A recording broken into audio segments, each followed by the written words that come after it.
بسم الله الرحمن الرحيم الحمد لله رب العالمين إله العالمين وبه نستعين ونصلي ونسلم على خاتم الأنبياء وإمام المرسلين نبينا محمد وعلى آله وصحبه أجمعين. اللهم لا سهل إلا ما جعلته سهلا وأنت تجعل الحزن إذا شئت سهلا. رب يسر ولا تعسر وتمم بالخير وبك نستعين. We thank Allah Rabbul Izzati wal Jalal for having gathered us here online.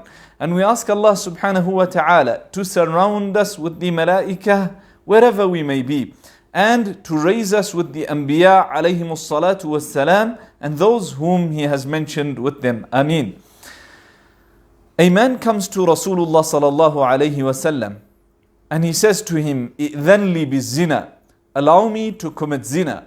So the Messenger sallallahu alayhi wasallam responds by saying, "Have you got a mother? Would you like it if someone was to do the same with your mother?" And the man immediately understood. Usually when we look at the scenario that is often mentioned, we look at the audacity of the question and the way that Rasulullah sallallahu alaihi wasallam responded. But if we take a look at the response of the Messenger sallallahu alaihi wasallam, he chose a person who is very close to this young man, very close to him. And what did he do? He says that, "Look, would you like someone to do that evil deed with your own mother?" Absolutely not. No, I wouldn't like that. So he drew a picture for the man in his mind in order to keep him away from that particular evil deed or sin. The same goes for any situation that we may be in our lives, and especially with regards to our topic today, which is treating our in-laws with respect. How to treat our mother-in-law, father-in-law, brother-in-law, sister-in-law with respect. We should treat them in the same manner that we would like anyone to treat our mothers, our fathers, our sisters, our brothers. And then we will have mutual respect and mutual love. Now, when it comes to family homes, there are several family issues with regards to in-laws, etc. There are several issues that we must address.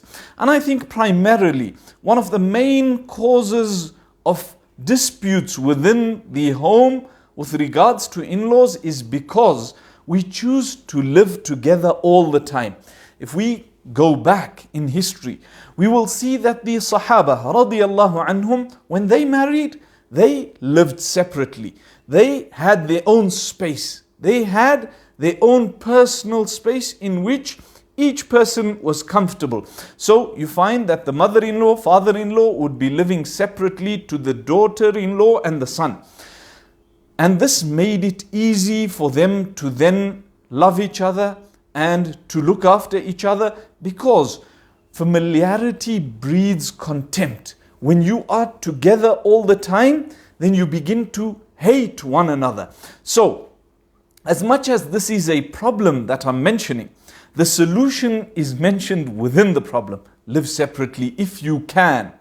And in those situations where you can't, and where it is too expensive for you to have your own home, then you have to live with each other, but learn to have set timetables such that you will on this day be cooking, etc. Or I will be cooking. Or perhaps you can have a situation where you draw up weeks where one person will cook. Whatever works for you, but have a set routine and schedule. And this will make life much easier. It won't eliminate the problems.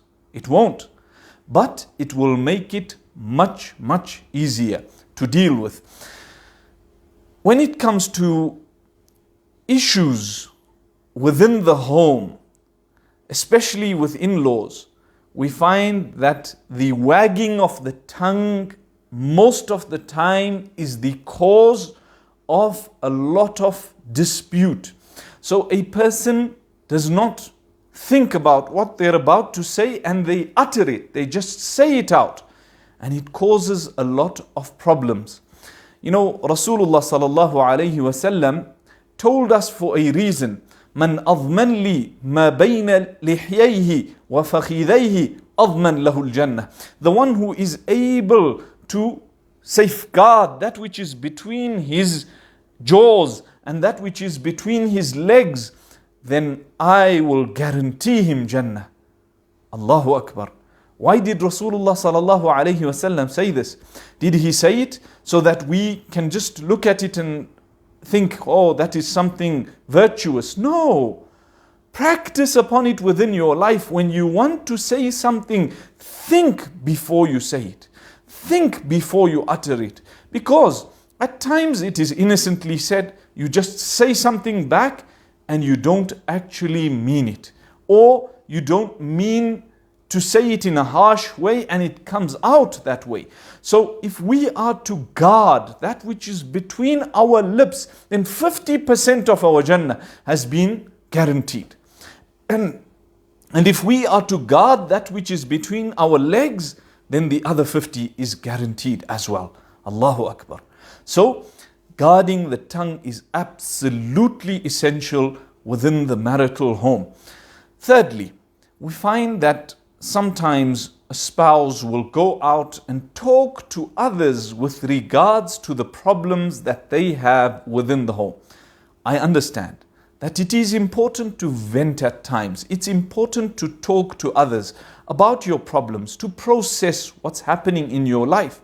It is absolutely integral to your survival. I understand that. But choose wisely when you do. Today, friends are no longer friends. People who are close, acquaintances that you know, are not actually your acquaintances. And this is becoming more common. Back in the day, when you told someone not to say anything to another person, they wouldn't. Or most likely they wouldn't. Most of the people had enough trust within them to safeguard your secret. Today, they don't. Sometimes you need to vent, but choose very wisely. Make sure it is either a person from your family or his family. And the reason for this is because they are more likely not to hang their dirty laundry in public than another person. So try to avoid talking to outsiders about your problem. And let me make it simple for you. Look, if you are to go out and talk to others about the problems that you have with your in-laws, that word will eventually come out. And honestly speaking, 99.9% of the time, it comes out and goes back to the family members. And imagine the hurt that they feel when they hear that you've been talking behind their back about them. You've been talking to others, that people that have absolutely nothing to do with the problem. Why don't you address the cause and go to those family members, resolve it in an amicable way? And if you can't and you must vent and you must talk, then talk to the right people. Choose wisely. Think before you ink. So with these few words, I know I've actually underspoken. It's below the time limit that I've been given, but I hope, inshallah, that they have been beneficial, and I hope that people will be able to take away something from these lessons that have been mentioned, including myself. Ameen. Wa sallallahu wa sallam wa baraka ala nabiyyina Muhammad wa ala alihi wa sahbihi ajma'een.